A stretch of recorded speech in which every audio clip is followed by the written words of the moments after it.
Bueno, ya estamos en una interactividad, espero que sea efectiva. Buenas tardes, buenas noches a todos y a todas.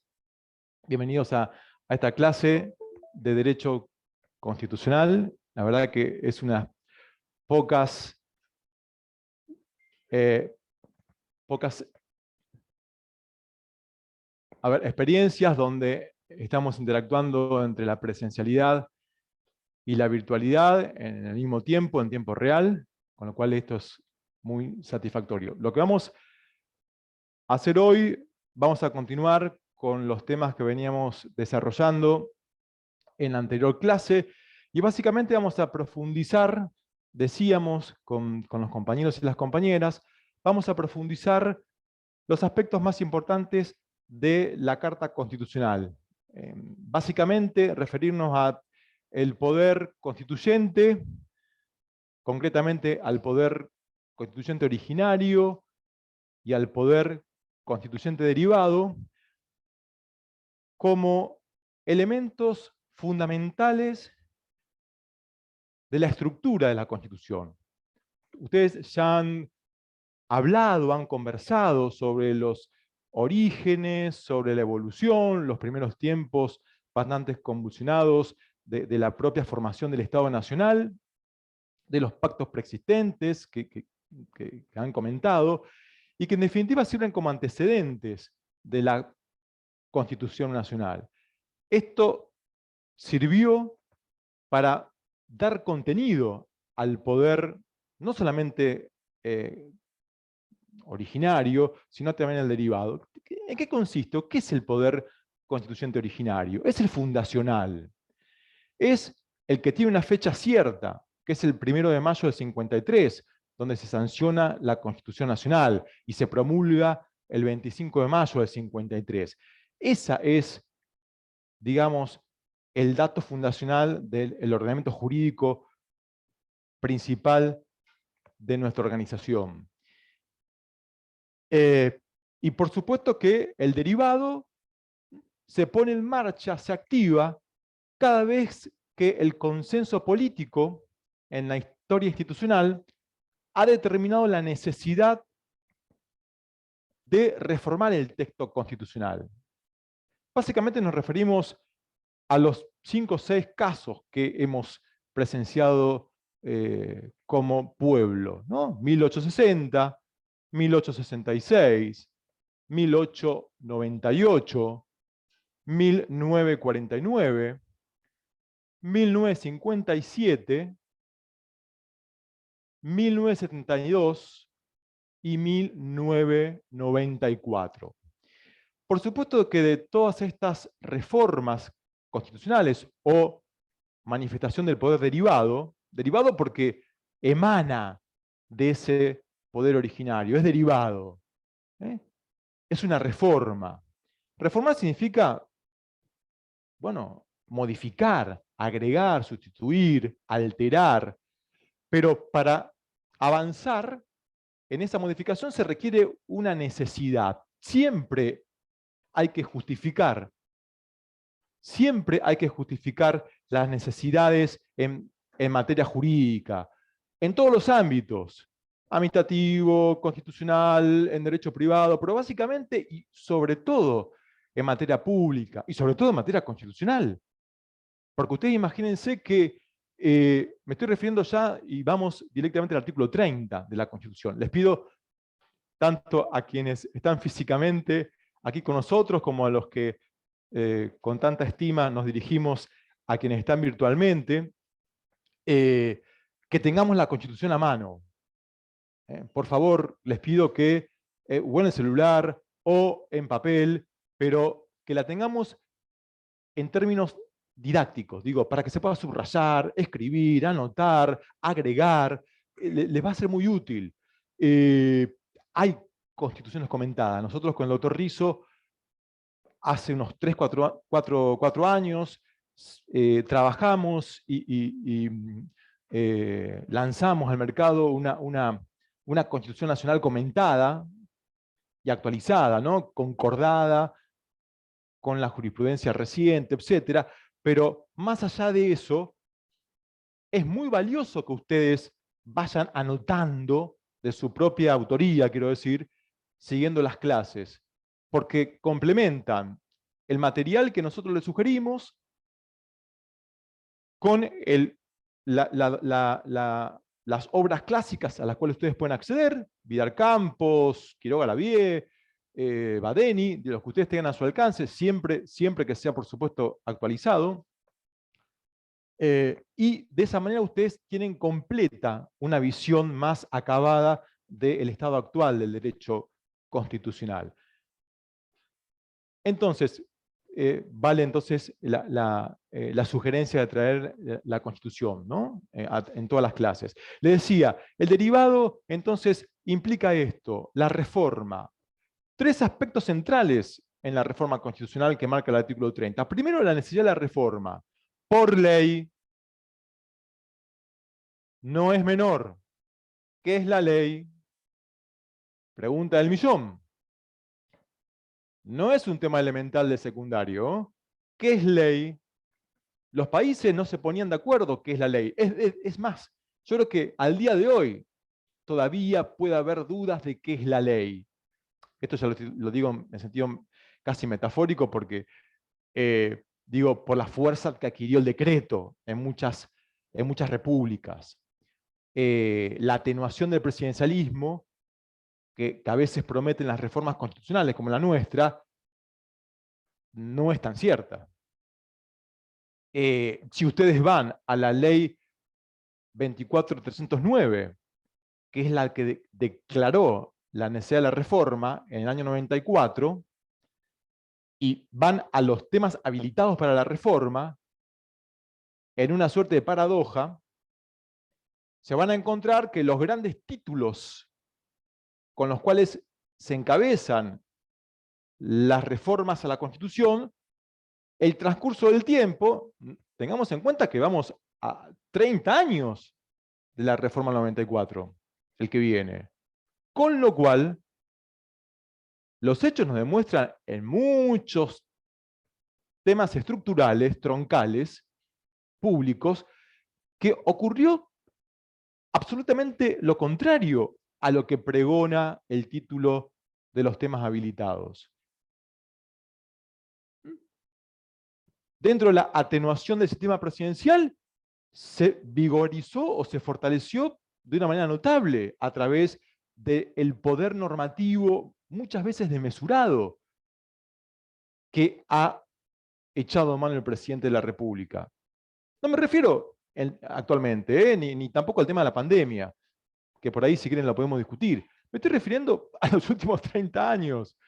Y me estoy refiriendo, si quieren, a todo el transcurso de la historia, donde el decreto, el poder reglamentario, es muy fuerte en nuestra historia constitucional.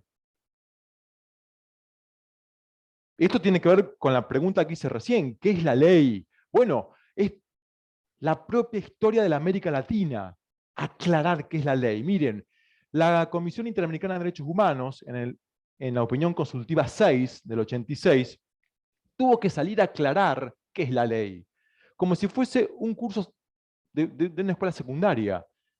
¿Por qué? Porque había dos países en disputa respecto a la vigencia de determinadas normas jurídicas, y la opinión 6 del 86 señaló, miren, la ley es una norma obligatoria y general emanada de un procedimiento que fija la Constitución Nacional de los países de los congresos. Eso es ley. Ustedes me dirán, bueno, sí, pero los decretos son normas generales y obligatorias. Bueno, sí, está bien, pero no es una ley. Bueno, la conciencia de la cultura jurídica en América Latina, lamentablemente, no tuvo presente esta diferencia tan elemental. Pasó por otro lado durante mucho tiempo, ¿no? Quizás la ruptura del orden constitucional a través de las décadas tuvo mucho que ver con eso. No tuvimos ley. Ustedes imagínense que en épocas de gobierno de facto, el Congreso estaba clausurado y había una CAL, una comisión de asesoramiento legislativo que funcionaba en la Rosada, que producía normas. Cientos y cientos y cientos de normas, productos de la CAL. Muchas de las que ustedes estudian o van a estudiar. La ley de sociedades comerciales, la ley de entidades bancarias, que están vigentes, por supuesto. Y podríamos seguir hablando o enumerándolas. Pero que no viene al caso. A lo que voy es básicamente, vuelvo al artículo 30, y me interrumpen si es necesario preguntar, consultar y demás.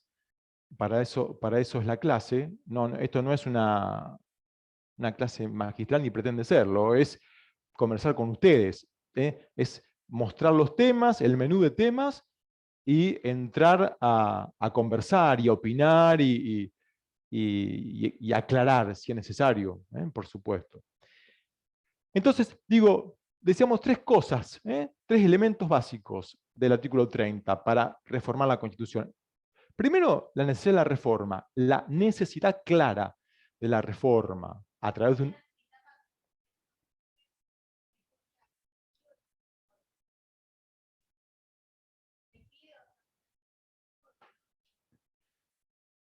Bueno, primero tenemos la ley que declara la necesidad, y una vez que se aprueba la ley, la otra etapa, que ya es la constituyente, aparece la convención reformadora del texto, que es un órgano colegiado, como es el Congreso, pero distinto al Congreso, porque es un órgano ad hoc. O sea, es un órgano estrictamente, la convención me estoy refiriendo, que va a reformar la Constitución. O sea, nace, permanece y se deroga o se abroga, desaparece cuando cumplió su cometido.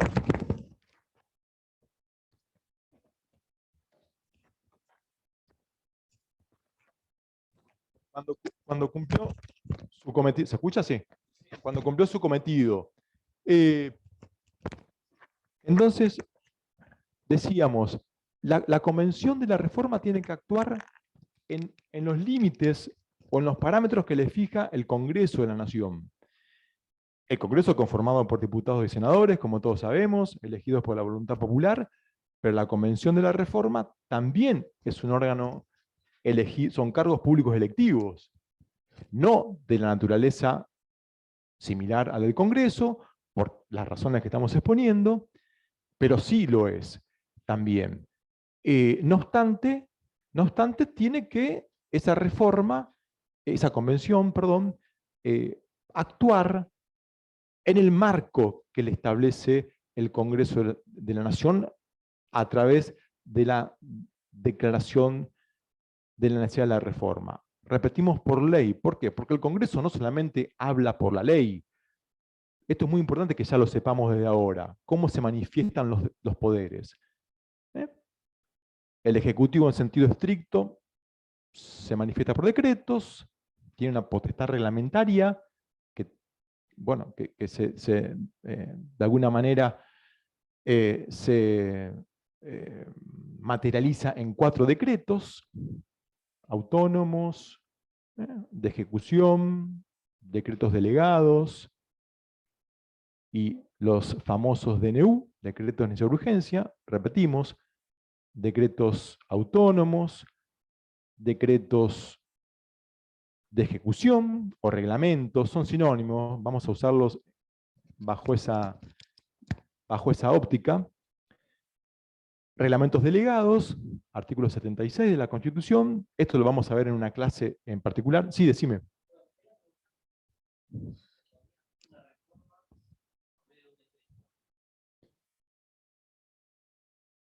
En principio no. No, a ver, ¿cómo es la pregunta? ¿Por un decreto?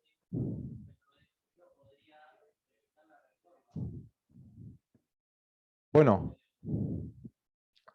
en principio no.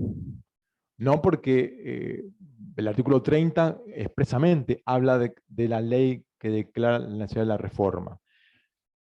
Precisamente hay que atender a la ley, porque si el Congreso emitiera o manifestar la necesidad a través de una resolución, por ejemplo, o de una declaración, que son las tres formas en las cuales se manifiesta el Congreso, declaración, resolución y ley, cuidado porque la historia será distinta.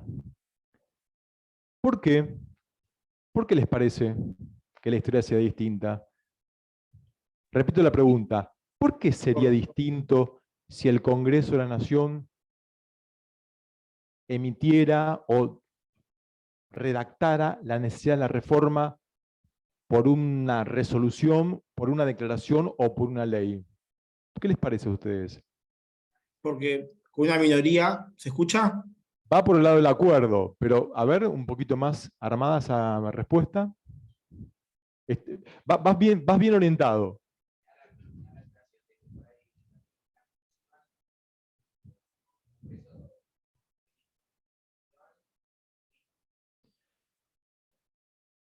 Sí,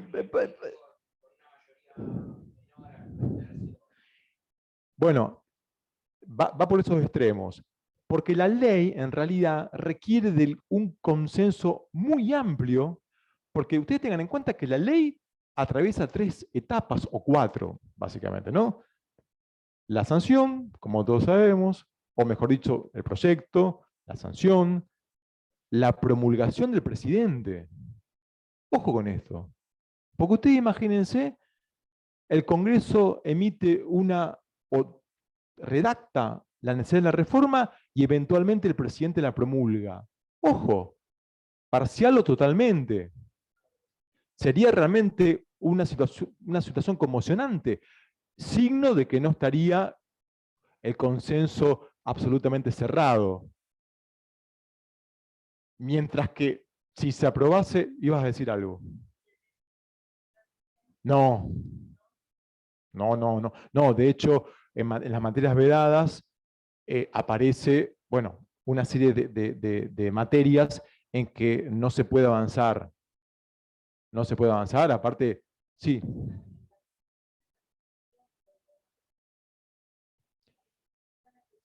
Hay una convención reformadora que los integrantes, o sea, los convencionales que integran la convención, son elegidos por el pueblo. Se convoca elecciones, como si fuese una elección más, solamente que para elegir convencionales que van a ir a integrar la convención dentro de 3 meses, que, ¿qué va a hacer? Va a tratar y a debatir los temas que les delimitó el Congreso, ahí estoy la palabra, que les delimitó el Congreso de la Nación. No puede agregar temas porque no estarían incluidos en la necesidad estricta que manifestó el Congreso. Sí.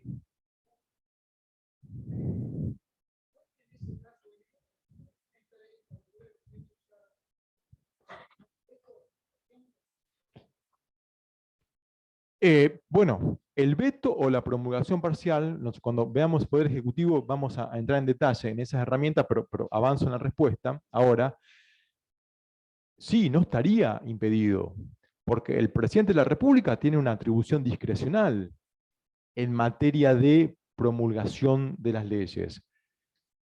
En este caso estamos hablando de un proyecto muy importante de ley, que es el de la reforma constitucional. Por lo general, cuando avanza una reforma constitucional, por lo general, lo estoy diciendo, el que lidera la necesidad de la reforma es el propio presidente de la República, que en acuerdo con el Congreso crea y trabaja las condiciones necesarias para que esa ley de necesidad, bueno, avance y eventualmente la reforma salga. Por lo tanto, es muy poco probable que en los hechos el presidente vete total o parcialmente un proyecto de reforma, pero sí podría hacerlo, porque, bueno, sabemos cómo es la política, digo, como arte, ¿no? Y como consensos generales. Pero por supuesto que podría hacerlo. Lo que sí es cuestionado, y básicamente nos hacemos foco en la reforma 94, es en la redacción de la ley que declara la necesidad de la reforma. Porque, está bien, el procedimiento se siguió en términos regulares. ¿Sí? Hubo las 2/3 partes como exige la Constitución, hubo una ley que declaró la necesidad de la reforma, una convención que se conformó en pleno Mundial de Fútbol de Estados Unidos, año 94, terminó su trabajo en tiempo y forma, en términos bastante estimativos, y se aprobó finalmente. Ahora, si ustedes van al contenido de la ley, bueno, ahí evidentemente hay algunas cláusulas que abrieron una discusión muy importante. Básicamente, por ejemplo, el artículo 5, que es la llamada vulgarmente cláusula cerrojo. Es decir, esta Constitución se va a aprobar en el todo o nada de sus partes. Es decir, este libro, esta reforma que el Congreso le envía a la Convención para debatir y aprobar eventualmente, se va a tratar y se va a aprobar totalmente o se desecha. Se aprueba o se desecha. No hay posibilidad de efectivizar las disidencias o las discrepancias, si quieren. Por el artículo 5.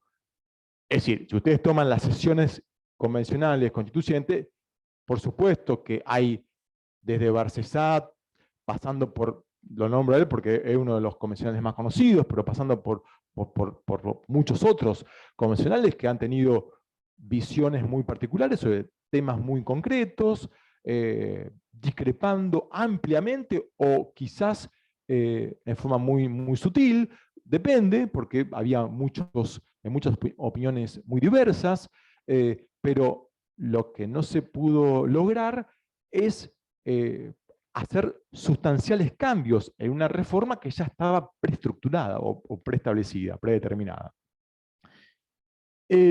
No obstante, bueno, sabe la reforma 94, podríamos decir que tuvo sus luces y sombras, tuvo aportes muy valiosos. Yo diría que el más importante, el más reconocido es la doble fuente del ordenamiento jurídico, es decir, lo que es el derecho internacional de los derechos humanos, con la incorporación a nivel jerárquico de los tratados internacionales en materia de derechos humanos, a la par que de la propia Constitución, a partir del artículo 75, inciso 22. Y ese realmente fue un cambio de paradigma, no fue una mera modificación. ¿Por qué? Bueno, porque la jurisprudencia y la doctrina en estos 30 años han trabajado en muchos aspectos temáticos, en muchas materias temáticas, arduamente, incansablemente, en la transformación y en la evolución del derecho público en consonancia con la interpretación de los derechos humanos fundamentales en relación con los personalísimos que ya nosotros teníamos consagrados en la parte dogmática que ustedes señalaban al comienzo de la clase. No olvidemos que estos tratados internacionales, con sus casi, en términos redondos, ¿no? 400 artículos, 500 artículos, se incorporan a la parte dogmática, a toda la Constitución, pero básicamente en lo que nos referimos al ejercicio de los derechos, a la parte dogmática, impactando de una manera de ampliación, de alcance y de dimensión mucho más notable. Por supuesto que también impacta en la parte orgánica,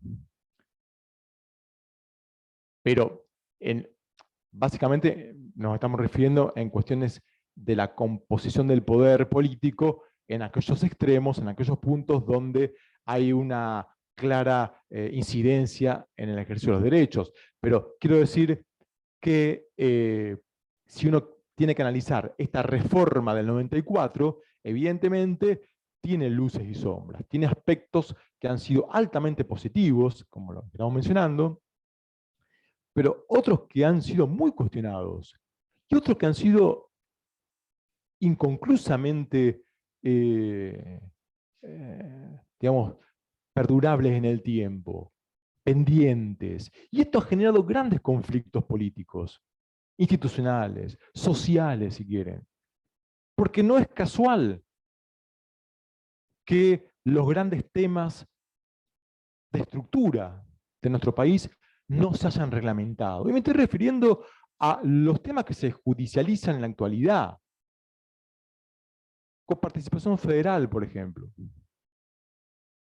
Un tema de estructura. Artículo 75, inciso 2. ¿Cómo se reparte la torta en términos vulgares y muy directos? ¿Cómo se reparte la masa coparticipable de impuestos entre nación y provincia? Bueno, la cláusula que les menciono fija criterios de reparto constitucionales. ¿Estamos de acuerdo? Pero esos principios son genéricos y abstractos.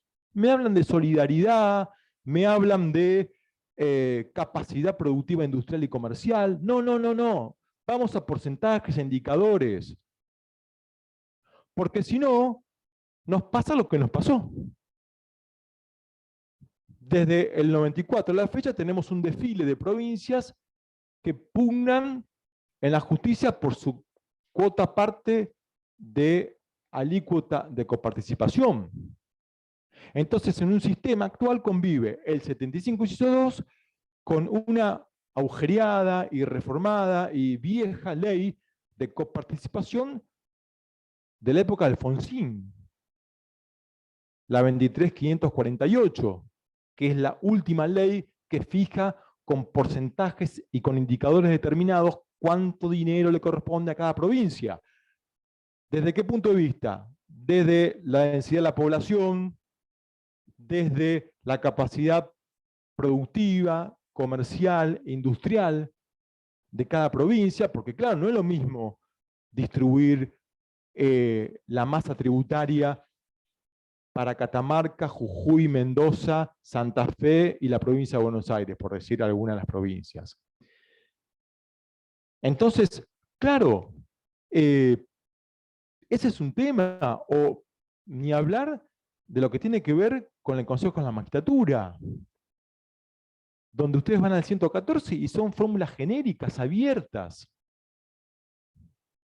No se especificó, no se explicó con claridad de qué estamos hablando.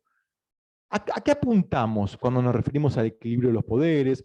Cuando nos referimos básicamente a qué debe hacer y hasta qué punto debe actuar el Consejo de la Magistratura en las distintas competencias que le confirió el 114. Y no nos metamos con la delegación legislativa, lo que hablábamos recién, los decretos delegados del presidente. Esto es realmente, en materia constitucional, un pendiente muy grande, pero que no hubo voluntad política para resolverlo, porque no se quiso, porque no se pudo, porque no se consensuó.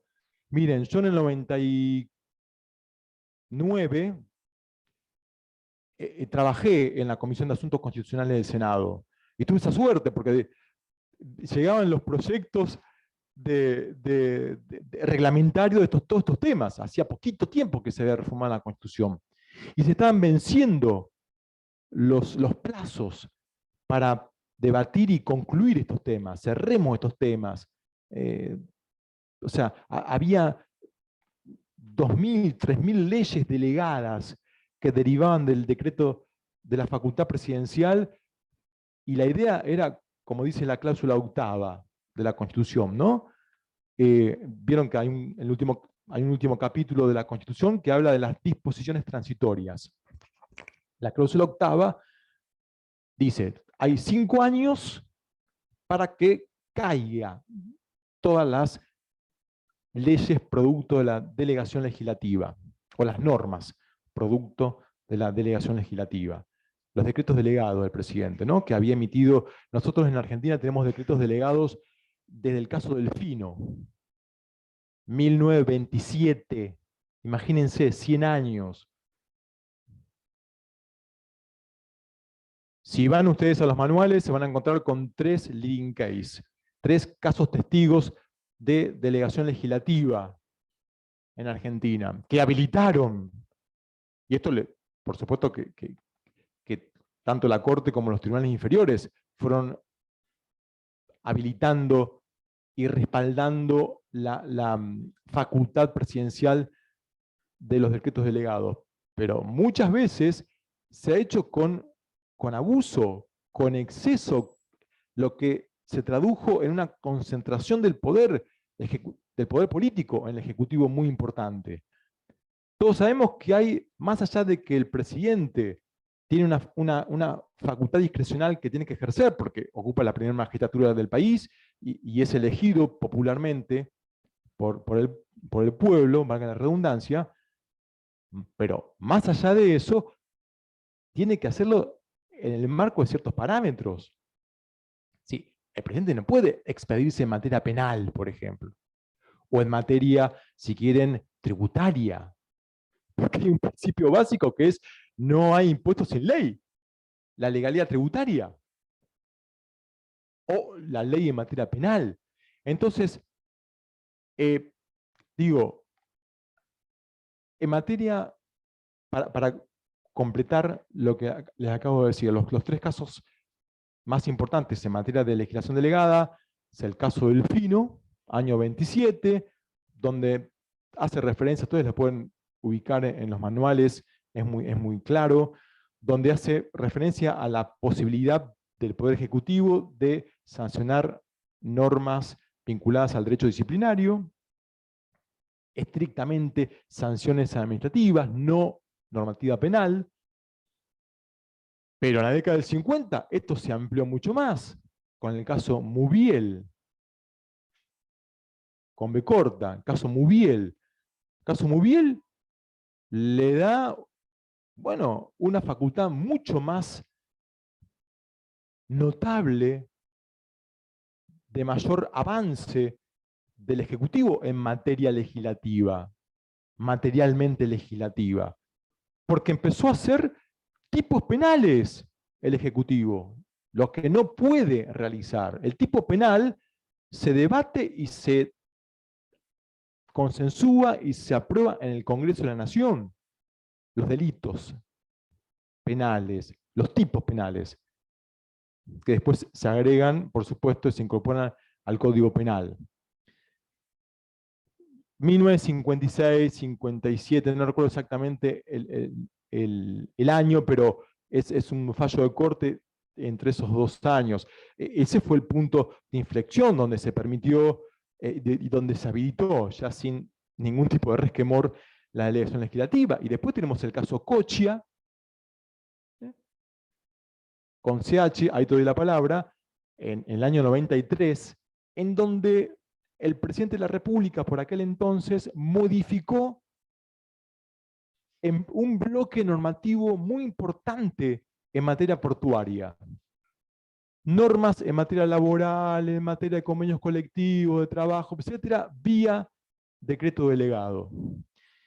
Un año antes de la reforma. Sí, decime.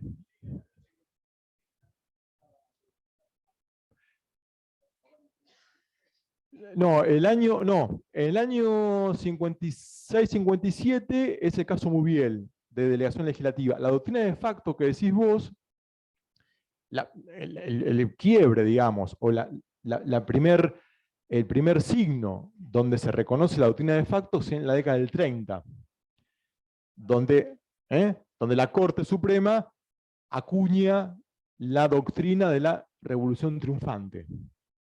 Ojo con esto.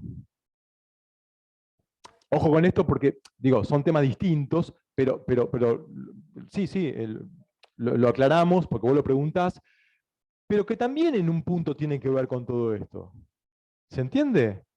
Porque en realidad el presidencialismo en Argentina siempre, entre comillas lo digo esto, ¿no? Naturalmente estuvo dispuesto a crear la norma.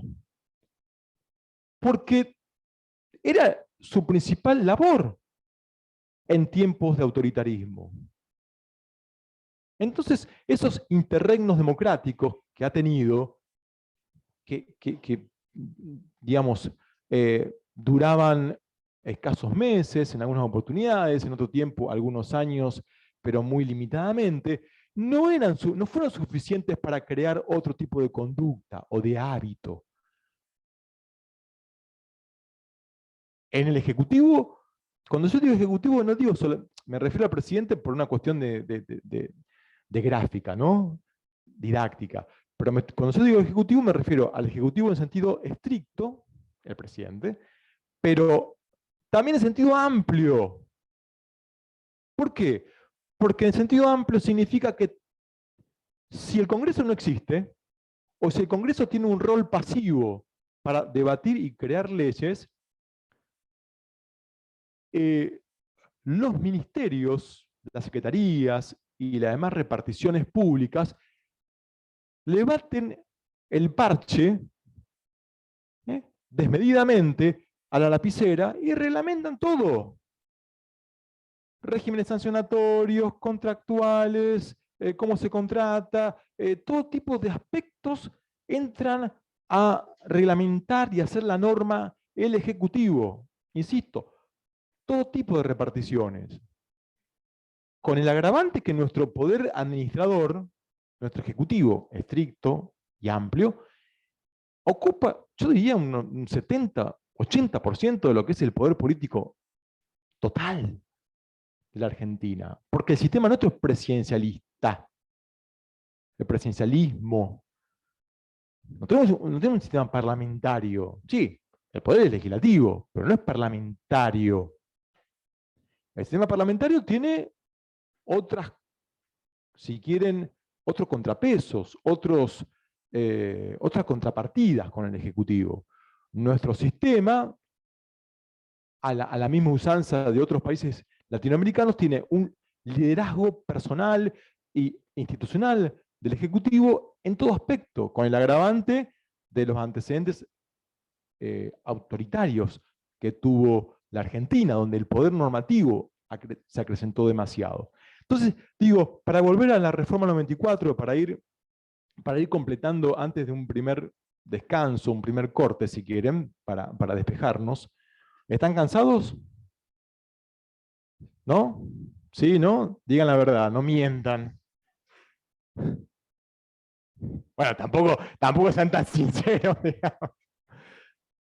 No, bueno, sí, tal cual. Pero digamos, entonces, la reforma 94, cuando lean la ley que declaró la necesidad de la reforma, tengan en cuenta todos estos entretelones, esta realidad que nos toca vivir con tantas cuestiones pendientes y en muchos tópicos, en muchos temas, en muchísimos, usuarios y consumidores, medio ambiente, temas vinculados a partidos políticos, incluso al mismo federalismo. Es decir, a medida que vayamos avanzando con las unidades, vamos a ir viendo en detalle, cuando amerite, estas cuestiones que estamos planteando. ¿Qué pasa con las otras reformas? Bueno, claro, tienen algunas notas importantes y otras que no. Bueno, 1860 es como dice Vidal Campos, es el ciclo de apertura, el ciclo fundacional de la Argentina, 1853-60. Pero la del 60 importa, primero porque nació formalmente Argentina. Se concluye la Confederación, la provincia de Buenos Aires se incorpora a lo que es la nación argentina, y por supuesto que empieza de alguna manera a configurarse el Estado Nacional, que se va a ir conformando efectivamente en sus poderes a medida que avanza las décadas del 60, 80, 90, en el mismo tiempo en que las masas inmigratorias, 7, 8 millones de la mayoría de las colectividades que después conformaron la base social argentina, van constituyendo lo que es la estructura de los sectores sociales. Pero la del 60 básicamente importa por esa constitución y porque finalmente ahí se sella la paz y podríamos decir, la organización nacional como punto de partida hacia una visión un poco más integradora de conformación del Estado Nacional.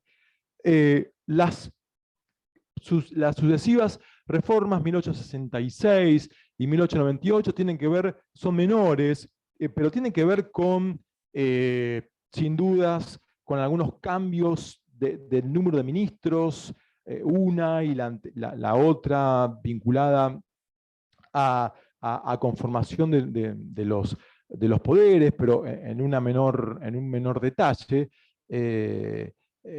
Y por supuesto, tiene que ver, sobre todo la del 66, con el tema de los impuestos. Volvemos al tema de los impuestos. Argentina estaba en guerra con la Triple Alianza, 1865, reforma del 66, Argentina, la nación, el gobierno central, se queda con los impuestos de las provincias, y acá entramos en un tema crítico que me pone muy loco, porque no se solucionó, pudiéndolo haber hecho en la reforma 94, que es el uso y aplicación de los impuestos de las provincias por la necesidad de la guerra. Claro, entrar en guerra requiere de fondos públicos, de una manera más discrecional, digamos. Pero fíjense el principio jurídico indeterminado que utilizó la reforma del 66. Siempre y cuando la defensa y la seguridad de la nación así lo exige, va a utilizar el gobierno central los impuestos de las provincias. Nunca se los devolvió.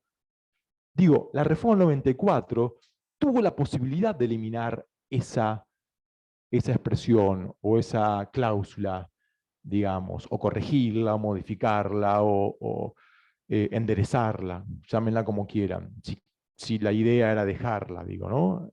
Redactada. No se hizo. Ya en el siglo XX, claro, nunca olvidemos el contexto de todas estas reformas, ¿no? Plena guerra internacional, la Primera Guerra Mundial, la Segunda, Holocausto, 1949. Bueno, reforma constitucional en el marco de los gobiernos justicialistas. Se pone en marcha el artículo 30, proyecto de reforma, se realiza la reforma, se aprueba. Es la primera vez que se modifica el preámbulo. El preámbulo de la Constitución es, como todos sabemos, es el preludio. El preámbulo, como bien dice la palabra, es la presentación y la condensación de los objetivos básicos de la nación como aspiración política fundacional y de permanencia futuro. El devenir futuro está en el preámbulo. Si ustedes leen el preámbulo, desde la primera frase hasta la última, están los principios fundamentales de la nación ahí. Fue la única vez que se modificó la parte última del preámbulo en la reforma del 49, pero básicamente lo fundamental que hay que decir de la reforma es que lo que movilizó la del 49, casi en forma capicúa, fue de alguna manera algo similar a lo del 94, es decir, la reelección presidencial, y esto podemos discutirlo en varias clases, ha sido movilizante, legítimamente o no, pero hay que reconocer, digo, en cualquier país democrático, por supuesto que el ejercicio del poder siempre hay una aspiración a mantenerlo y si hay una aceptable relación entre gobernantes y gobernados, como en esta frase aristotélica, esa necesidad siempre subyace. No obstante, la reforma del 49 introduce elementos muy importantes que tienen que ver con un modelo de producción distinto al que se venía conviviendo en la Argentina. Me estoy refiriendo a que a partir de esta reforma del 49, Argentina se pone al frente de los medios de producción estratégicos del país. Me refiero a todo lo que tiene que ver con la producción, el aparato productivo, comercial, industrial, la industria pesada, básicamente, el artículo 40, el histórico artículo 40, que marca este paradigma, este perfil de nación, de Estado-nación. Tengamos en cuenta que el Estado-nación de aquella época era el Estado-nación fuerte, cuyos contornos y límites y elementos habían sido sólidamente instalados y fijados en las primeras presidencias liberales, y pasó al siglo XX, ya cuando las clases medias acceden a la democracia, cuando empiezan a afianzarse el gobierno, el sistema de partidos, el bipartidismo, ¿no? Argentina está, históricamente en el siglo XX, estuvo de alguna manera enmarcada en un sistema de partidos mayoritarios, las fuerzas políticas mayoritarias entre el radicalismo y el peronismo, sin dudas fueron contorneando o moldeando todas estas reformas. Y por supuesto que la reforma del 49, en este periodo democrático, incorporó leyes que beneficiaron a distintos sectores sociales, ¿no? A la ancianidad, a la niñez, a la familia, etc. Sí.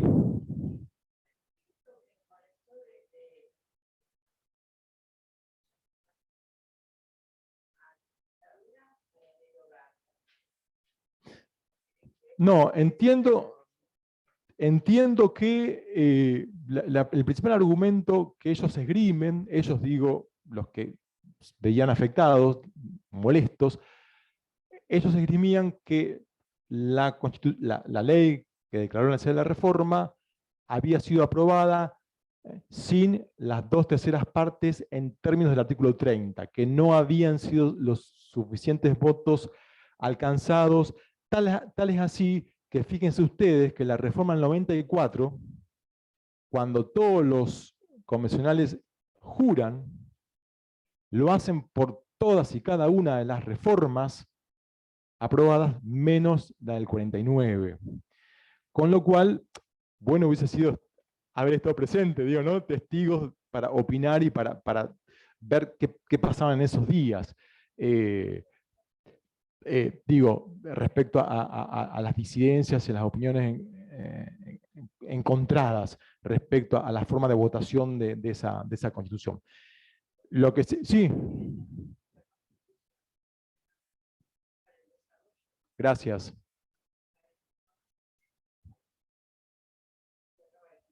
No, ha sido, sin lugar a dudas, un cambio. Es una de las reformas que tuvo un cambio de modelo de producción del país. Quizás no podemos decir en forma tan categórica la del 94, porque la del 94, si bien tuvo leyes que de alguna manera la complementaron o que se han ido aprobando en términos contemporáneos a la del 94, estuvieron algo desacopladas. Me estoy refiriendo básicamente al sector de los recursos naturales, al sector que tiene que ver con la energía eléctrica, gasífera, telecomunicaciones y demás, que tiene que ver con una etapa privatizadora muy puntual, con características muy singulares de la década de los 90 en todo el mundo, digamos, ¿no? Sobre todo en América Latina. Que muchas leyes todavía están vigentes. Me refiero a la ley de energía eléctrica, a la ley del gas, a una lógica donde fijan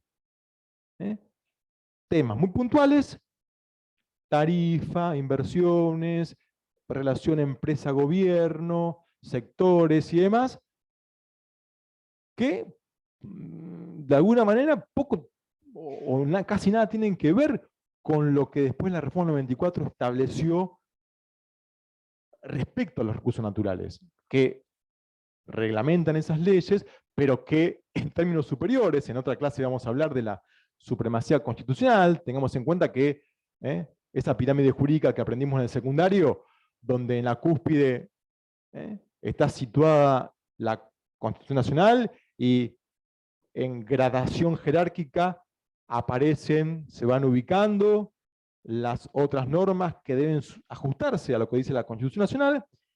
Hoy la reforma del 94 fijó una nueva supremacía y la ley, a la ley la mandó en un tercer escalón. En esa pirámide jurídica que todos tenemos graficadas, primer escalón, Constitución Nacional. Y los tratados internacionales a la par, tienen la misma validez y alcance. En forma inmediatamente inferior a la Constitución, los acuerdos o los concordatos con la Santa Sede, los tratados de integración, importantísimos, importantísimos, y los tratados internacionales que no son necesariamente de derechos humanos. Y recién en el tercer escalón aparece la ley. Esto lo vamos a ver en otra clase con más detalle, ¿no? Pero, ¿por qué les remarco esto? Porque entre estas leyes o entre estos instrumentos que enunciamos en este rápido raconto, si quieren, se entablan relaciones de subordinación y de coordinación. En un país con 23 jurisdicciones o provincias, un gobierno central y una ciudad autónoma, imagínense, y con las legislaturas respectivas provinciales y los municipios que producen normas a través de los consejos deliberantes, con municipalistas que legítimamente están diciendo, che, anímense, ya no son ordenanzas las normas que emiten los consejos deliberantes. Los municipios son autónomos y por sus dimensiones geopolíticas y su gravitación política están en condiciones, y por supuesto, ¿no? por el peso que tienen, el volumen político que tienen en estos tiempos, están en condiciones de decir que los consejos deliberantes emiten leyes. Entonces, ¿qué quiero decir con esto? Que hoy hay un conjunto de ordenamientos jurídicos en Argentina que no son los tres básicos. Nación, provincia, municipio. Hay otro cuarto, que son las regiones. Artículo 124 o 125 de la Constitución, 124. Regiones, la regionalización, que es otra cuestión pendiente de la reforma. No ha habido proyectos de regionalización que se han discutido. Sí, a ver, se han discutido en forma aislada algunas políticas de promoción industrial, pero eso no tiene nada que ver con la regionalización. Estoy hablando de una regionalización institucional. Es algo, una aspiración mucho más elevada, donde hay que ponerse los pantalones en serio. Si es que queremos cumplir los propósitos del convencional constituyente. Miren, si tenemos que enumerar, ahí doy la palabra, algunas características de la Constitución nuestra, primero, es racional. ¿Sí? Responde a la voluntad y a la razón del constituyente. Si seguimos manteniendo esa línea, que me parece bien, bueno, entonces tomemos en términos de working, tomemos el derecho en serio y pensemos en serio en regiones institucionales. No sé, se me ocurre, región centro, norte, sur, y que vayan rotándose las autoridades ejecutivas con un legislativo integrado por los legisladores de las provincias, etc. Sí.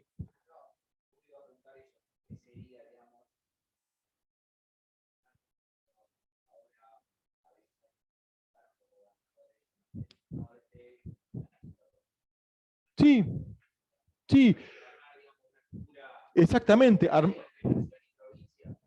Sí, armar, digo, en el ámbito de los límites, en el ámbito, insisto, en el ámbito de los límites y de las competencias de cada provincia, implementar regiones que sean gobernadas temporariamente por distintas autoridades. No sé, 3 meses el gobernador de Santa Fe preside la región centro, finalizada avanza o asume el gobernador de Buenos Aires, y sí. Profesor, Sí, profesor, sí. Eso implica una movilización importante y muy interesante en cuanto al desarrollo económico-social. Bueno, de hecho, la Constitución dice, ¿cuál es el objetivo de las regiones? Económico-social. Y evidentemente no se quiso, no se pudo, no hubo consenso, pero iríamos a eso. Sí.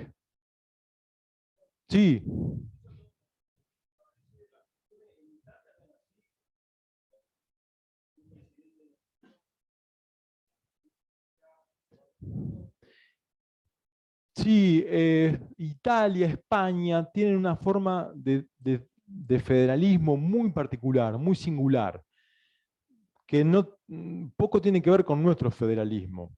Tienen que ver con autonomías de esas regiones que decís vos, que van configurando a través de los tiempos, de los procesos de italianos o españoles, van evolucionando y van consolidando su propia región autónoma. Pero eso no implica que se escinda del Estado en el que pertenece. Es decir, la secesión, cuando vemos federalismo, vamos a ver que no se puede, digamos, pretender y admitir un argumento de que una provincia se escinda, se separe del Estado que conformó. Volviendo a la Argentina, el federalismo es un programa político, y una de las condiciones es el impedimento de la secesión. Ninguna provincia puede pedir la separación del conjunto. En Italia tienen, o como en España, tienen las comunidades una autonomía muy marcada. Es un tema de grado. Pasa lo mismo como en Estados Unidos. Nuestra autonomía provincial es relativa respecto al conjunto, respecto a la nación, básicamente. Nosotros, las provincias no tienen capacidad de hacer ley de fondo, tienen la facultad de hacer ley de forma. Sí, sí.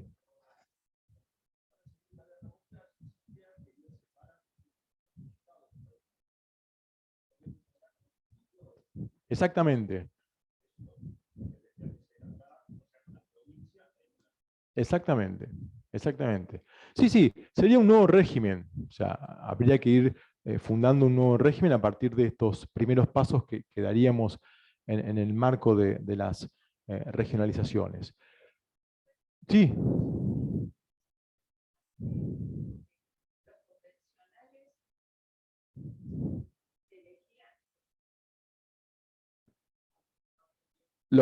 Se convoca elecciones para elegir a los convencionales.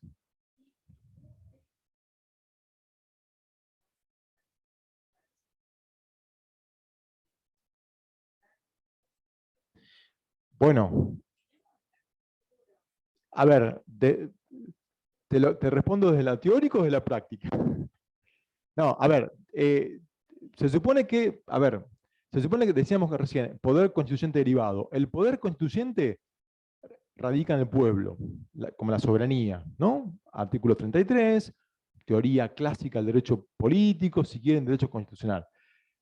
Entonces, las herramientas que el pueblo tiene en su poder constituyente tienen que, de alguna manera, instrumentarla a partir de la teoría de la representación, porque el pueblo solo no puede directamente él materialmente reformar la Constitución porque es imposible. Entonces, la idea es, esto está muy bien explicado en los tantos tomos que tiene el doctor Fay de Derecho Político, históricos, la obra de Fay, de Derecho Político, que después fue de alguna manera retomada por muchos autores argentinos, pero me estoy refiriendo a las teorías de la representación. Hay muchas teorías de la representación. Lo que vos decís es muy importante, no es un tema menor. Entonces hay muchas visiones de por qué es útil o no la representación. Sobre todo en este particular, porque la elección de los convencionales, ¿por qué es legítima? Por este poder que radica en el pueblo. Entonces el pueblo momentáneamente le da el poder a los convencionales. ¿Para qué? Para que ellos actúen, desenvuelvan su actividad a partir de ese mandato que se le otorga estricto, momentáneo, transitorio, hasta que cumplan el cometido. Después, digamos, se deroga esa convención constituyente. No obstante lo cual, a veces las convenciones, o lo que surja de las convenciones, comportamientos, aprobaciones que exceden el marco de lo que le marcó el Congreso, como pautas delimitadas, a veces se judicializa. Bueno, el caso Fay. El caso Fay.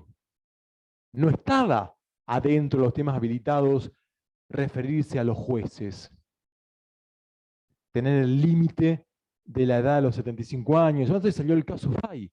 Y fíjense que a partir del caso Fay, y con esto si quieren hacemos un corte, si no le estoy incumpliendo lo que les prometí, a partir del caso Fay, ¿qué se quiebra? Una teoría que era clásica en el derecho argentino, que era las cuestiones políticas no son justiciables. Las cuestiones políticas no son justiciables. Upa, ¿qué es lo político? ¿Qué y qué no lo es? Tenemos un tema ahí. Bueno, los grandes temas de Estado, es indudable que son políticos. Una expropiación, un estado de sitio, la declaración, digo, el estado de sitio, una emergencia declarada por los poderes, sin dudas una reforma constitucional.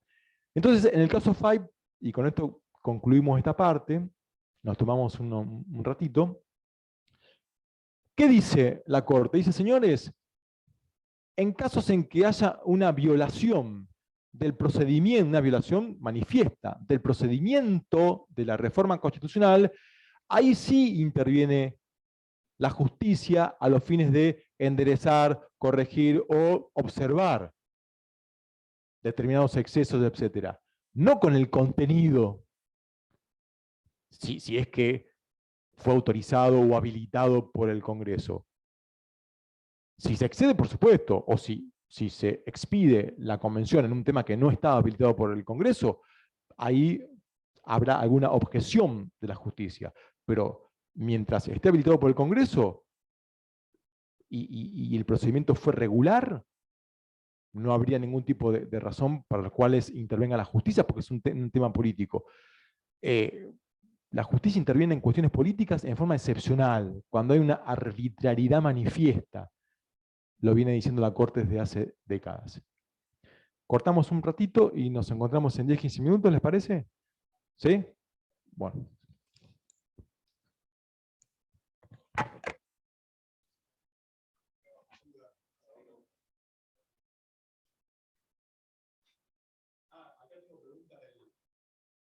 Es complicado, claro.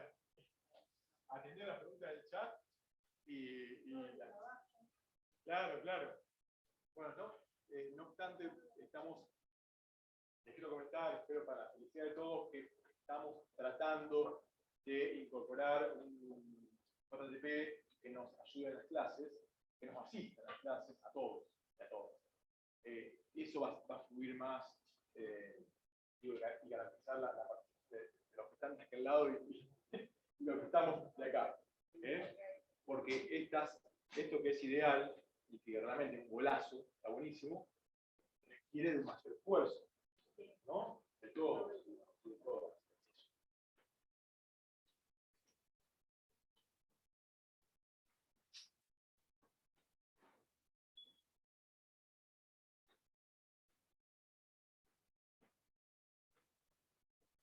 ¿Una pregunta? Estaban diciendo que no se escucha. Ah, no se escucha la pregunta de ustedes.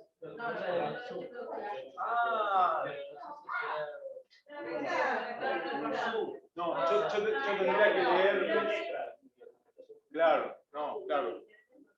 Yo debería recoger esas inquietudes y responderlas. Claro. Claro, como no. Me llamó la atención que ninguno haya hablado, ni levantado la mano, ni nada, claro, pero le mandaron. Preguntas por ahí, no, Claro, no, por claro. ese lado le mandaron preguntas, pero como usted no escuchaba nada. No, yo. El micrófono de ellos. Ah, claro. Profe, no sé si se me escucha ahí. Buenas noches, profe, ¿me escucha? Profe, ¿nos escucha? A ver si nos escucha. Hola, hola. Hola. Profe, ¿nos ¿Nos escucha? escucha? Ah, no está bien. Hola, ¿nos está escuchando, profe? Yo estoy escuchando, ¿hola?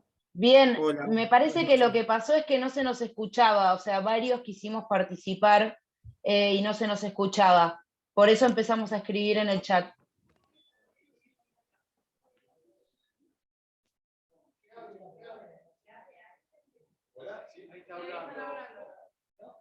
Ahora, probando. Tiene el mal lugar de querer hablar, pero me parece que no está habilitado. Hola, ¿alguien puede hablar? Yo acá estoy habilitado para hablar. A ver, ¿me escuchan? A ver, alguien hable que quiero ver, Estoy verificar acá. hablando.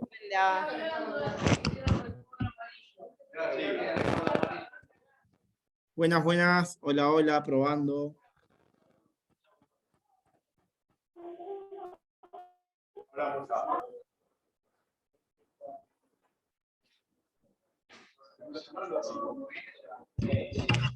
Pero yo no entiendo nada de esto. Hola, ¿pueden hablar? Ah, casi. A ver, ¿me escuchás? A ver, Víctor, ¿decía algo? Hola. Sí, no sé qué onda. Porque Ya acá el otro escuchamos día- bajitos nosotros, ustedes.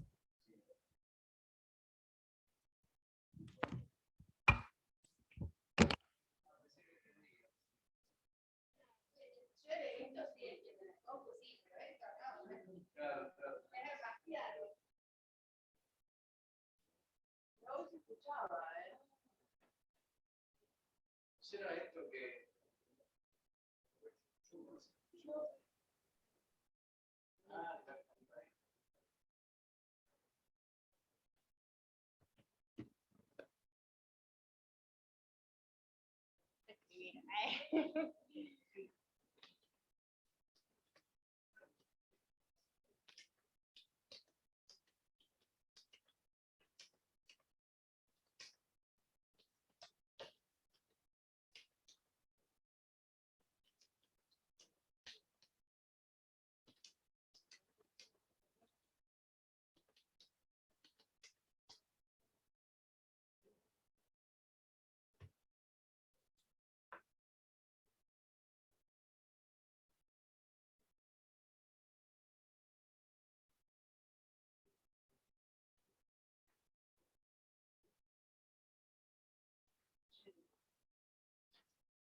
Bueno, ¿estamos para continuar? Sigue sin escucharse, ¿no? Hacemos el último tirón.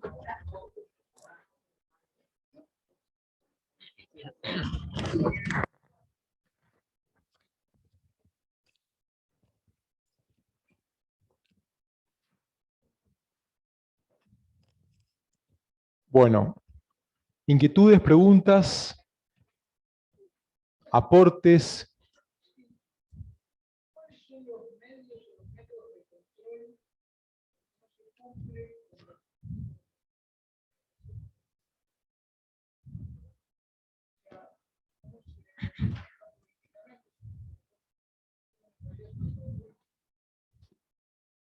Sí. Bueno, en principio, porque estamos hablando, como bien decís, de un acuerdo político. En los acuerdos políticos hay distintas instancias. Hay una amigable composición, hay una negociación. Básicamente, la negociación es la que prima, digamos, ¿no? Es decir, la negociación de los grandes temas, generalmente en las reformas, en las convenciones, hay comisiones. Los temas están divididos por comisiones. Es como en el Congreso, ¿no? Cada tema va derivado de una comisión determinada y la comisión se reúne. Está conformada por integrantes determinados, entonces se reúne la comisión de presupuesto, la comisión de municipales, la comisión de Consejo de la Magistratura. Entonces, bueno, se negocia en el seno de la comisión y después intercomisiones. La negociación más jugosa, digamos, la más interesante, es cuando entran a entablarse entre distintas comisiones. ¿Por qué? Porque ahí está el entramado del negocio político en el sentido de acuerdo, estoy hablando, ¿no?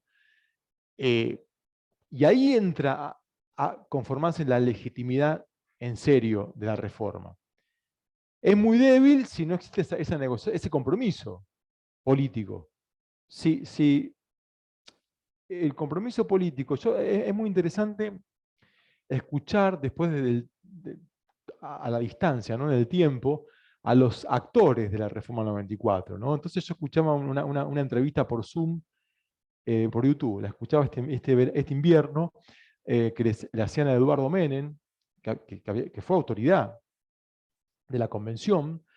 Entonces, claro, él como en tren de confesiones contaba todo esto, las negociaciones y qué es lo que resultó una desilusión, qué es lo que lo gratificó. Es decir, eran como distintas apreciaciones que hacía de esa experiencia. Y en realidad, respondiendo a tu pregunta, el control surge de la natural relación de los políticos en esa instancia. Ahora, muchas veces, cuando no existen los clásicos remedios que se autocontrolan, digamos, de que nadie se desborde, de que nadie se extralimite en cuanto a lo que se acordó y lo que se aprobó, o lo que se propone en la convención y que se cumpla. Bueno, cuando la situación se desmadra o prácticamente está a la deriva, se judicializa. O sea, ¿qué es lo que hay que evitar? O sea, lo peor que le puede pasar a un país es realmente, ¿no? Judicializar o que una reforma entre ya en un plano de discusión más especulativo, digamos, ¿no? Donde todos opinen de todos, sin mayor, un poco lo decía nuestra compañera, ¿no? Si el pueblo está preparado. Bueno, ese es un tema para debatir también. Por lo general yo entiendo que el pueblo está preparado, pero por supuesto en distintos niveles. O sea, todos nos informamos, todos conocemos, pero también es un derecho de la ciudadanía de no interesarse. Y no sé si está bien o está mal. Cada uno tiene su propia autonomía en cuanto a interesarse o no por la cuestión política. Uno porque ha surgido, bueno, creo que la mayoría de nosotros, de hogares donde el interés político ha sido siempre un tema de la mesa familiar y con entusiasmo, ¿no? Cuando aparecían las candidaturas, los partidos políticos, pero hay familias que no tienen interés por una nueva constitución o por cambios en la constitución o por distintas novedades que se implementen en su país. Y eso yo no lo discuto. No. Puedo, por supuesto, apuntalar a que ocurra lo contrario, desde mi lugar, ¿no? De la universidad y de mi actuación pública. Pero, digo, en la esfera personal de los ciudadanos y de las ciudadanas, cada uno activa los resortes de su propio interés. Ojo, es muy buena la visión de los politólogos de hace ya 30 años, bueno, casi contemporáneo a la Reforma, ¿no? Cuando hablaban de la teoría política contemporánea, ¿no? Donde decían, bueno, pero en realidad la ciudadanía se desciudadanizó. Como que se deslachó y nos fuimos a una desciudadanización porque esa deliberación pública en las calles, respaldando a los movimientos políticos y demás populares, de alguna manera se empieza a resquebrajar y se recluye en lo privado. Mucho antes de la explosión de Internet y las redes sociales, donde efectivamente hoy hay, y con la pandemia, yo creo que ha habido sustancialmente un cambio hacia adentro, ¿no? Hacia la reclusión, hacia la introspección, digamos, y ese boicot al debate público y al interés de los temas de la ciudadanía. Pero bueno, estos son temas más sociológicos, si quieren, que impactan en lo constitucional, sin lugar a dudas. Pero hay que vivir en los países para entenderlo. Chile, fíjense, Chile, el pueblo respondió en contra de la reforma constitucional. Bueno, habría que vivir en Chile para entender realmente por qué el pueblo reaccionó de esa manera y qué conducta tomó el gobierno y cuál es el mecanismo para revertir esta situación y demás. Eso es un poco lo que te puedo responder. No, institucionalmente no hay otros controles, más que el judicial. En términos, digamos, limitados a lo que establece la Corte, ¿no? Sí.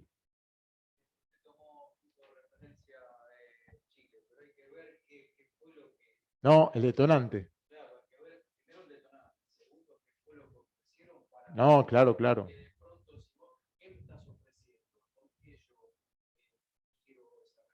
Por supuesto. Por supuesto. No, no, por supuesto.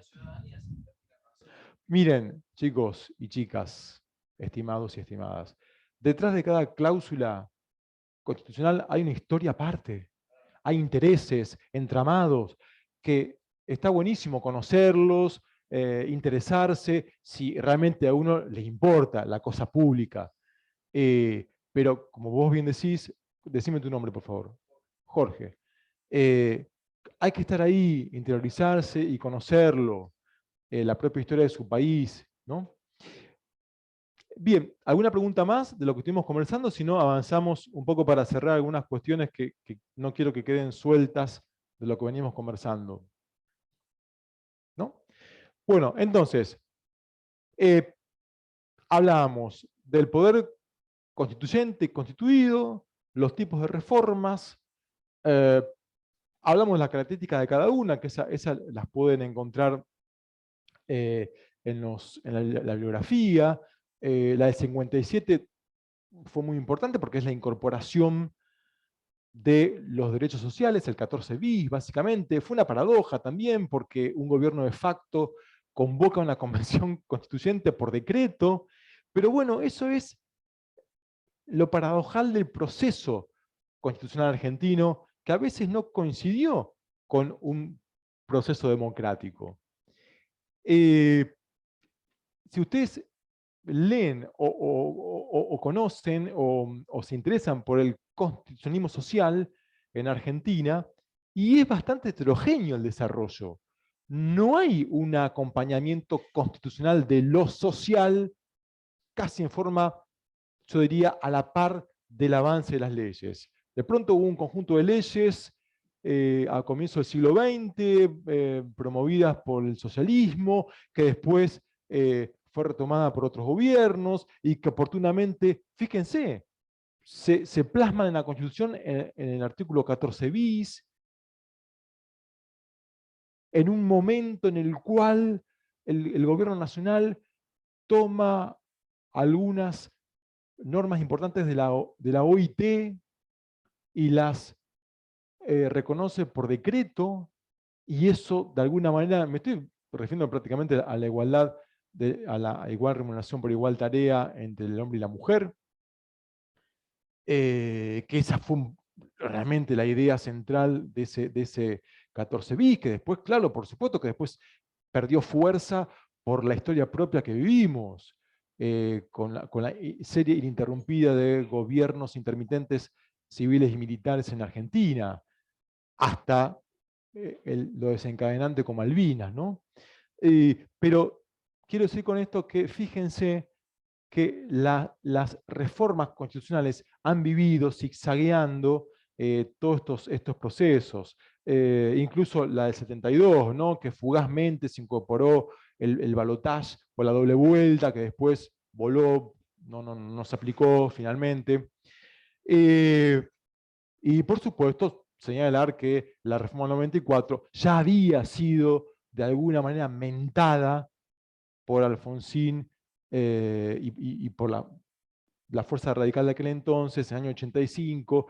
Después el escenario político hizo abandonar esa idea, pero hubo una inicial idea de reformar el texto constitucional en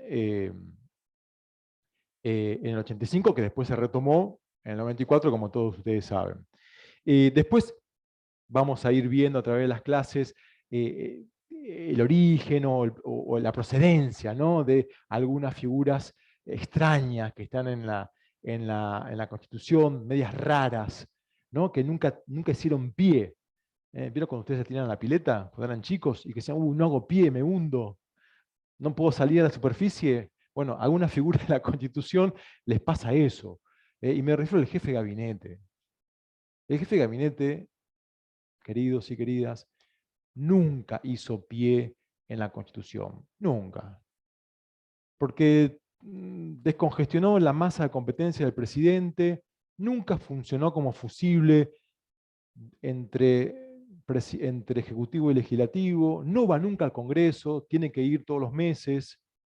Esto no es privativo de un gobierno, esto es cultura jurídica. De hecho, a veces se equivocan, incluso algunos autores, ¿no? Hablando, bueno, porque es una figura europea, extrapolada a la Argentina. No, es una figura que la tomaron de la Constitución peruana del 78, 39 y la trajeron a Argentina. Sí, pero eso lo vamos a ver cuando veamos Poder Ejecutivo. ¿Qué cuestiones yo quería dejar en claro un poquito para avanzar y ir ya retomando la senda final de la clase con la participación de los queridos compañeros que están de este lado y a de ustedes? Yo me divido entre los dos planos. Por un lado, lo que les decía, ¿no? Las características propias de la Constitución. La nuestra, como veíamos, es una Constitución rígida, porque se requiere de un órgano distinto al Congreso para ser reformada, de un procedimiento distinto al que se usa habitualmente en el Congreso para ser reformado. No es flexible, quiero decir. Ahora, cuidado con esto. Cuidado con esto. ¿Por qué les digo cuidado? Porque si ustedes consiguen los votos la semana que viene, una fuerza política predominante en el Congreso, y supongamos que aprueban un tratado internacional de derechos humanos que hasta el día de hoy no esté aprobado, por ejemplo, y que se aprueba y con jerarquía constitucional, y de algún modo ustedes están modificando la Constitución. Es lo que llama Vidal Campos, que después del 94, esa forma rígida que tuvo históricamente nuestra Constitución devino en una semi-rigidez. Porque si el Congreso vota en una tarde un tratado internacional con jerarquía constitucional, implica que está modificando o alterando sustancialmente o menormente, valga la expresión, la Constitución. Esto es un enfoque que le da Vidal Campos. Es decir, que el 75 inciso 22, con el mecanismo de incorporación de los tratados internacionales, además de ayornar y actualizar y ampliar en alcance los derechos ya reconocidos en otro texto, además de eso, en un punto modifica esa rigidez constitucional. Porque eventualmente podríamos no esperar a que se vote una convención de la reforma y se reúnan y se apruebe, y es un proceso que lleva 3, 4, 5 meses. Salvo que se busquen, digamos, propósitos muy, muy puntuales para reformar el texto. Es codificada, es escrita, es racional, responde a la razón. No obstante lo cual, ojo con esto, la Constitución no es lo que dice el texto solamente. Cuidado, la Constitución es lo que dice el texto expresamente, pero también es lo que interpreta la Corte. Por supuesto, ampliando derechos, y sobre todo en algunos artículos clave.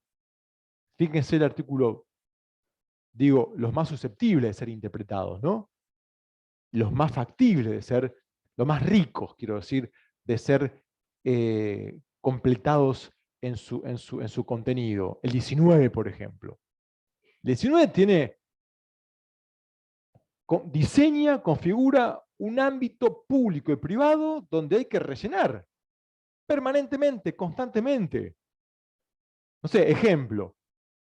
La Constitución no dice nada respecto al consumo de estupefacientes. Tuvo que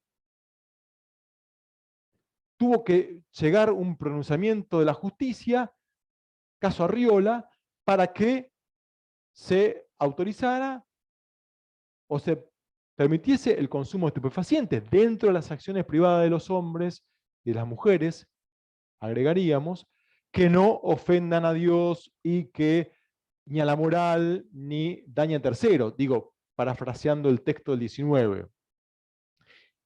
¿Qué quiero decir con esto? Que la justicia tiene una labor interpretativa de la Corte muy importante. Siempre la tuvo, y con la jerarquización de los tratados se profundizó esa interpretación. ¿Qué quiero decir con esto? Hay todo un mecanismo institucional del derecho interamericano, del cual Argentina forma parte, como Estado parte, que no se agota en los tratados internacionales, porque son los instrumentos, pero con sus comités y con sus observaciones generales, y con su, y por supuesto, la propia Comisión Interamericana y la Corte Interamericana, que trabajan y emiten permanentemente pautas interpretativas que orientan el esclarecimiento del orden jurídico nacional, en todos los ámbitos, en bioética, en reproducción asistida, en materia laboral, en materia contra la discriminación de mujeres, en materia de políticas de infancia, ni hablar en materia social.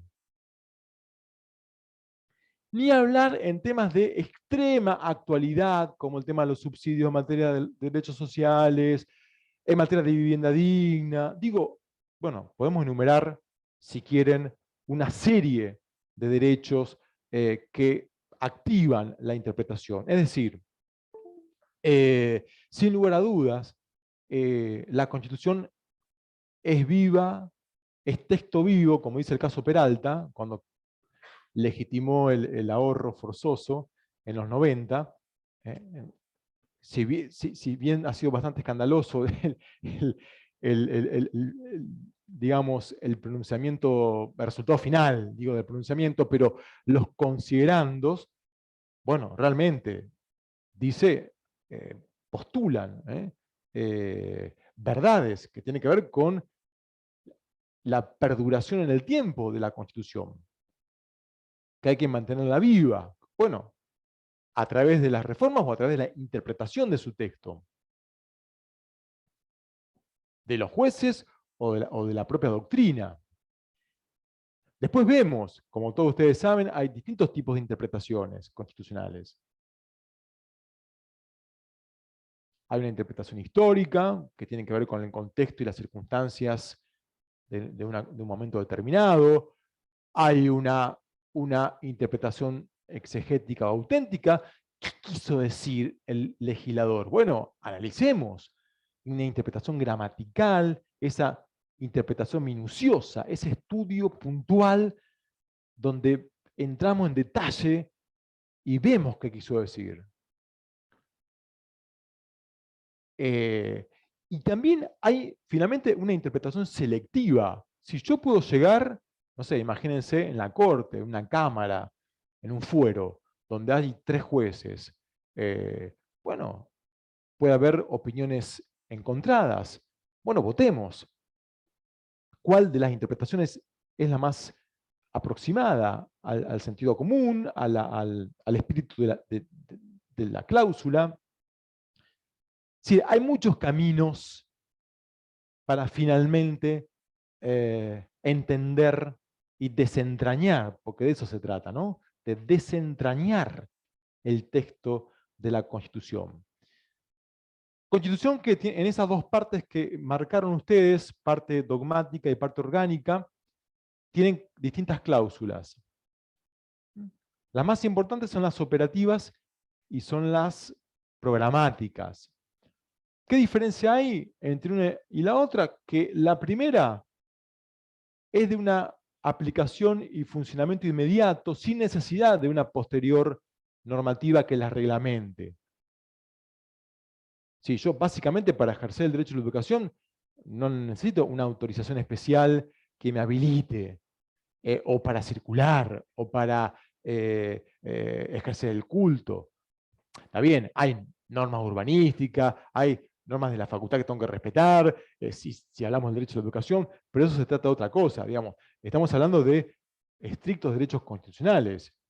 Mientras que las programáticas, ahí sí se requiere con mucha necesidad de una norma que me explique cómo voy a ejercer mi derecho.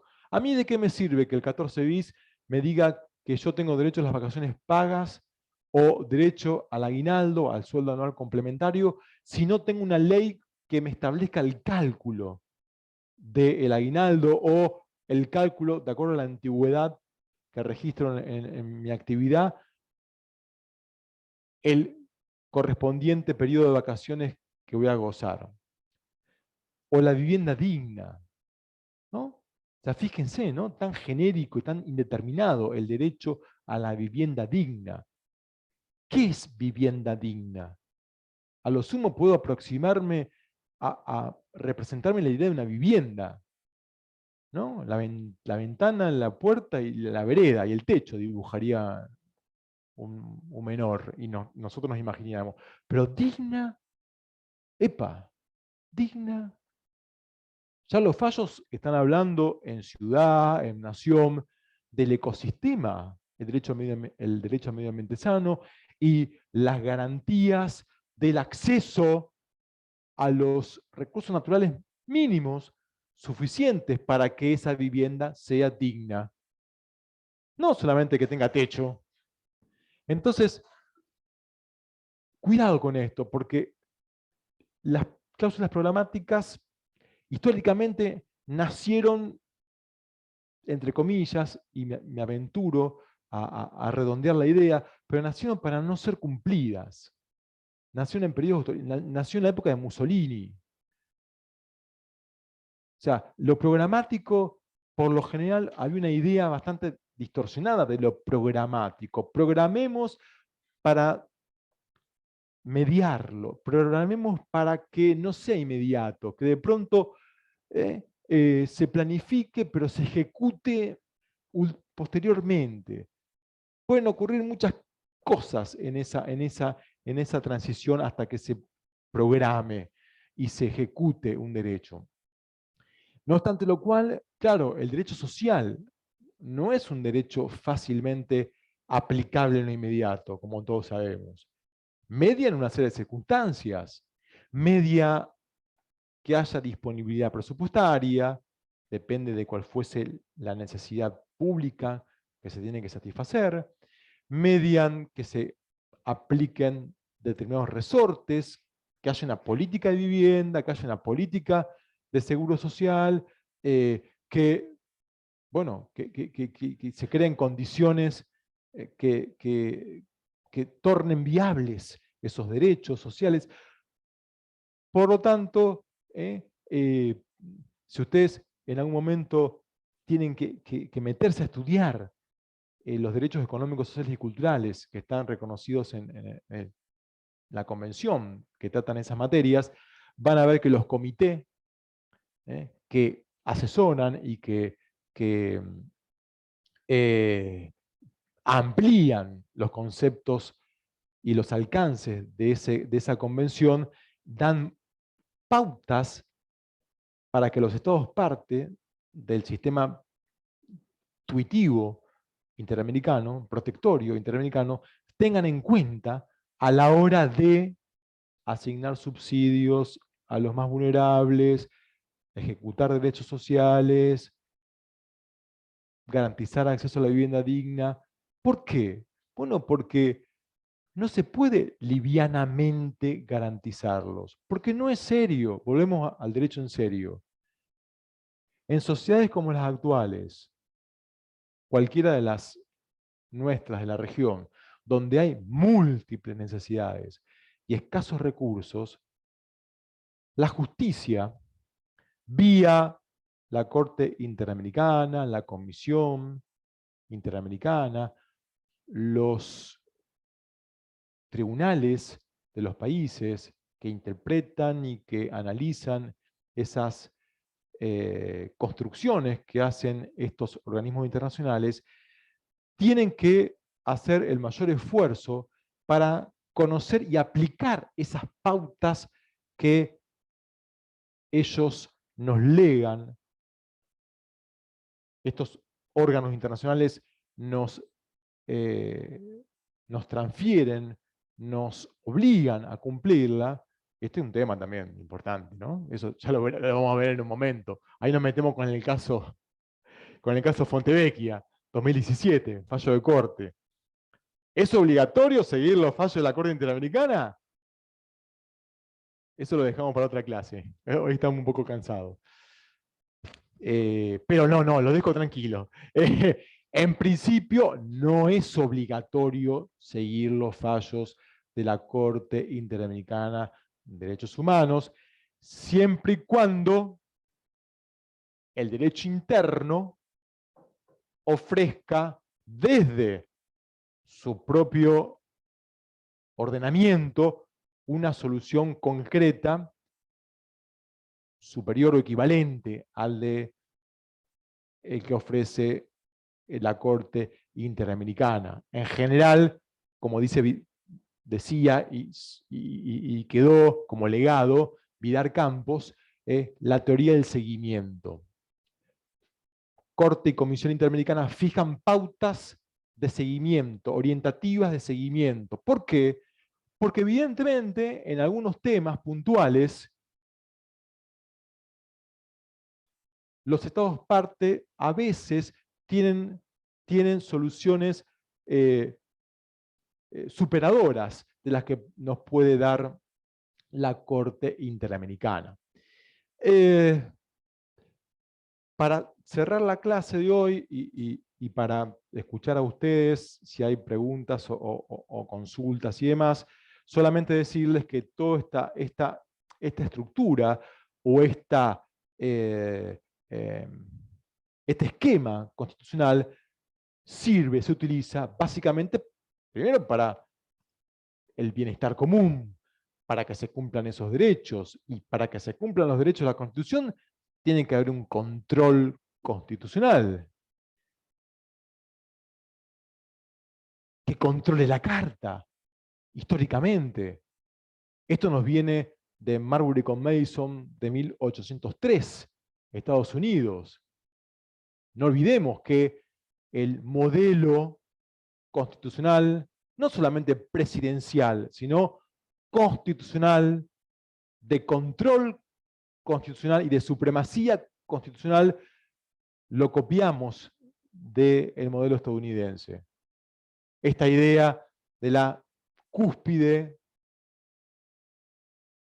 en la pirámide jurídica como carta fundamental que impregna toda su fuerza normativa en términos de Vidal Campos a toda la normativa inferior. Pero digo, para otra clase ya, porque estamos ya casi excedido de tiempo, vamos a entrar a ver el control constitucional, que está a cargo de los jueces, es un control difuso, amplio, cualquier juez de la nación o de las provincias, en principio y a pedido de parte, puede controlar las normas en cotejo con la Constitución para determinar si son o no inconstitucionales. Es decir, el control constitucional consiste en un examen que hace el juez de una norma que se pretende inconstitucional por algún ciudadano o ciudadana que entiende que lo afecta, que lo perjudica, y el juez puede entender que es o no inconstitucional.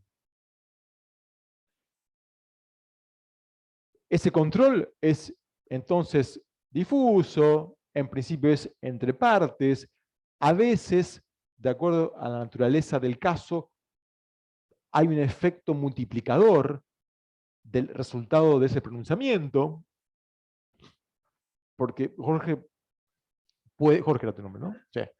Puede plantear básicamente una pretensión que el juez entiende que la sentencia que recaiga en su situación pueda ser beneficioso para cientos de miles de ciudadanos. Y ese es el efecto multiplicador. Caso Armeján con Sofovich. Derecho a réplica. Derecho de libertad de expresión. Ni bien año 92, 93. Y unido al control constitucional, y ahí sí ya terminamos y nos vamos, está el control de convencionalidad, que es el examen de las convenciones, de los tratados, que es una aspiración mayor, más integral de toda la norma que rige en Argentina en cotejo con los tratados internacionales, no solo ya con la Constitución. ¿Alguna duda, consulta? Si no hay preguntas, nos despedimos de ustedes que están físicamente aquí, que compartimos la clase, junto con nuestros queridas y queridos alumnos que están mutuamente acompañándonos. Bueno, Profesor. Sepan disculpar las dificultades de esta clase, pero la verdad que fue un placer haber compartido estas reflexiones, y ya nos veremos en el próximo encuentro. Muchísimas gracias y que tengan todos buenas noches y buen fin de semana. Bueno.